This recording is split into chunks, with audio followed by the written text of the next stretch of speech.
রংপুর বিভাগ।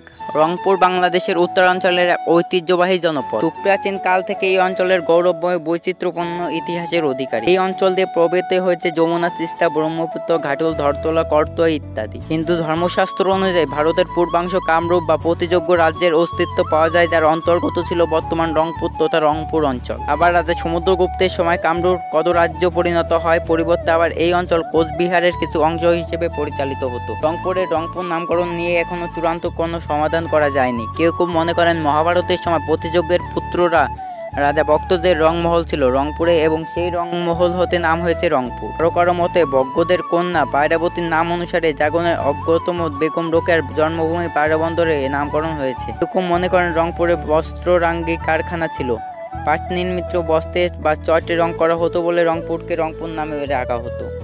তবে অনেক ঐতিহাসিক মনে করে রংপুরের নাম ক্ষেত্রে ইস্ট ইন্ডিয়া কোম্পানির হাত আছে। রংপুরের শব্দটি ফষ্টি শব্দ, আর তাই সঙ্গত কারণে বখতিয়ান শাসন আমলে রংপুরের নাম রংপুর হয়েছে। রংপুর বিভাগ বাংলাদেশের উত্তরাঞ্চলের একটি ভৌগোলিক ও ঐতিহাসিকভাবে জনপদবাহী জনপদ। রংপুরের ইতিহাসে ঐতিহ্য এবং সাহিত্যকর্ম, ভাষা, সংস্কৃতি সব প্রাচীন ও বিবেচিত। প্রাকৃতিক বৈচিত্র্য ও সৌন্দর্য লাল নিকেতন এই রংপুর। বলা যায় প্রকৃতির রহস্যময় নান্দনিক সৌন্দর্যে প্রকৃতির আনন্দতাই হিল্লোতে প্রমাণয় রংপুর ভরা। তার রঙ্গরসে ভরপুর এই রংপুর। এই বড় শিক্ষা, সাহিত্য, সঙ্গীত, সংস্কৃতি, ইতিহাস, ঐতিহ্যবিদ্যা শেষ করে লোক সংস্কৃতি মিলে অনবদ্য।